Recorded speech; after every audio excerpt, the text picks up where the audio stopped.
Hey everyone, it's Ben Hardy here, and in today's video we're going to be talking about how the new and used car market is going to get a little bit crazier and how prices are potentially going to get a little bit higher.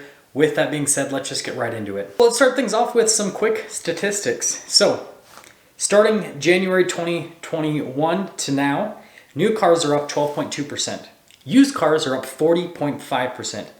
And 82% of people at this point are paying over sticker for a vehicle. 82%. And by the way, if you don't want to be a part of that 82%, link to my car buying course in the description down below. But if you want to continue to pay over MSRP, don't buy the course. Don't buy the course. Be like everyone else. Pay more than you should. Just saying.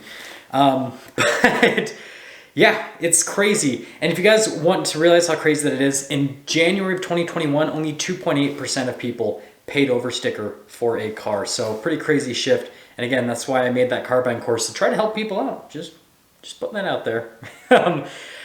When is this going to stop, and what's going to happen in the short term and the long term? So in terms of when this is going to stop, you guys have heard me talk about this quite often. I think the earliest would be 2023, but it's looking like it's going to get pushed out a little bit further because of everything that is happening over in Europe right now. And so I'm going to push that out to probably 2024 at this point. And so just expect prices to stay the same and continue to go up. Now, the reason they're going to continue to go up, right, is we have a lot of stuff happening over in Europe right now, and that is going to make supply chains even tighter than they already are. You guys can already see at the gas pumps, right? I just made a video about that, how gas prices are going to continue to go up. And so if you increase the price of gas, that increases the price of everything, because it's used for, it's our main form of transportation, right, is combustion vehicles. And so the cost to build vehicles is going to increase, right, because energy costs are going up in the short term, at least. We're not sure if that's long term yet. We'll see what happens. But in the short term, at least, energy costs are going to go up. So then manufacturing costs are going to go up. So then the price of vehicles is going to go up. So that 12.2% increase in new car prices is going to continue to go up, which is a pretty scary thing. And there's the other supply chain issues that we're still having issues with.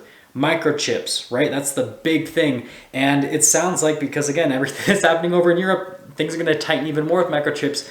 So it's going to be even harder to build vehicles. And so, yeah, it's just kind of like a recipe for disaster at this point. And I'm not trying to be doom and gloom, but just trying to be honest. And so, yeah, there's not really an end in sight at this point. Again, like I said, I think 2024 is the earliest that we're going to see everything come down. Now, a lot of you guys are potentially thinking that, oh, well, that's crazy, but, you know, maybe demand is going to slow down because you know, gas prices are going up, so people are going to have less money to spend, and so then they're not going to be buying as many cars. Or a lot of people have been mentioning, hey, trucks and SUVs are probably going to go down in value because of high gas prices. That's what's happened in the past. And there's two things that I want to go over as to why that's most likely not going, well, three things actually, why that's most likely not going to happen. So the average household income right now is right around $70,000 for the US. But I don't think that's the most important statistic. What I think is important to mention is now, more than any other time in history, there are more people making over six figures and making multi-six-figure salaries or incomes from their businesses and all that kind of stuff than we've ever had in the past. And so you have a very large portion of the population that's making really good money. And what that means is that, yes, they're going to be impacted economically by all of the stuff that we're dealing with right now. But there's a big difference between someone who's making, you know, $20,000 a year if gas goes up by $1 versus someone who's making $300,000 a year if gas goes up by $1, right? The person that's making $20,000 a year is like, oh no, I might not be able to pay my housing, or I might not be able to buy food. This is like completely running everything for me. Whereas someone's making $300,000 a year, right? Probably what's going to happen is they're going to be like, oh man, I just spent $80 instead of $60 to fill up. They're like, this is stupid. All right, it's like the Jeremy Clarkson meme. Oh no. Anyways, right? So that's something to take into consideration. And then also savings rate. The average savings rate right now in the US is $41,000. Now that is skewed because you got some, ballers that have tons of money in the bank. Median is probably more accurate, $5,300, right, for the median savings rate. And the reason that this is so important is the median and average savings rate are both in the positive. So what that means is the average person has money in the bank. And if the average person has money in the bank, that means that if times get a little bit hard, right, they've got a little bit of a cushion to go on to. Now, we have had crazy inflation and all that kind of stuff that's been happening, but wages have also been increasing. Now, it seems like it goes switches every single week. Like, you know, I'll watch the news and one week it'll say, oh, wages have increased faster than inflation. The next week, inflation's increased faster than wages. I don't even know what's happening, and it seems like people that are experts with that stuff don't even know what's happening at this point. But we know that we have crazy inflation, but we also know that we have wages that are increasing as well. And so between the supply chain shortages, right, the fact that we have a lot of uncertainty because of everything that's happening in Europe, and especially, you know, car makers that are in Europe, there's going to be a massive amount of uncertainty around them. So anything like the Volkswagen Group, which I feel bad for the Volkswagen Group now because they just had that ship sink, and that was like a $500 million loss. And now they can't even like build cars at the level they want to build because supply chain issues are worse for them now because of everything that's happening over in Europe. And so it's like, man, Volkswagen Group just can't get a break. And then, you know, BMW, all that kind of stuff. So expect those car prices to potentially increase drastically in the short term, or at least have massive availability issues. So you're probably going to go into a local Volkswagen or Audi dealership and they're not going to have like any cars, more so than what is already happening right now. So again, supply chain issues, that's going to continue for a long time. So car prices are going to slowly increase because of that.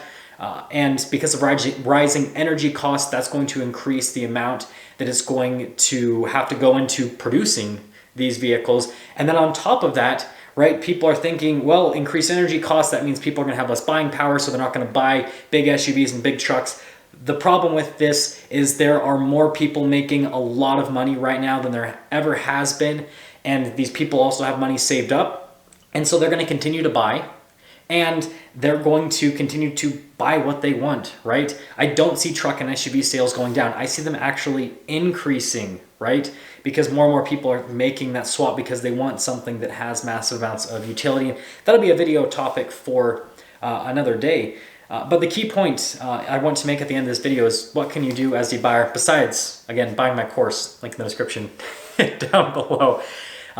In the short term, understand, and in the short to like medium term, I guess, understand that it might be pointless to wait. The best thing to do right now is after you have learned the proper steps to the car buying process that I talk about in my course, what you can do is order a car right now. If you want a new car, probably stay away from the used car market. The way you want to take advantage of the used car market, I've been reiterating this time and time again, is with trade-in values, right? You're going to have a very high trade-in value right now, and that's still staying. Wholesale values have slightly decreased. Like I said, I think that it's kind of like this leveling off, and it'll be kind of like this, you know, up and down motion, but pretty level for the entire year. So you're going to get a better trade-in value, and if you custom order a vehicle for yourself, not only do you guarantee that you'll be able to get that vehicle, right, that nobody else will be able to buy it, but on top of that, you'll be able to get a better deal on the vehicle versus buying something that is on the lot right now, because there are premiums for vehicles that are on the lot right now. And if you want to learn more about that, again, I know I've talked about the course a lot, but today's video is a lot about financial stuff, and so is the course. Again, not financial advice, any of this, just for entertainment purposes, as they say. But that's going to sum things up for today's video. I want you guys to let me know what you think about this topic, and I'll see you.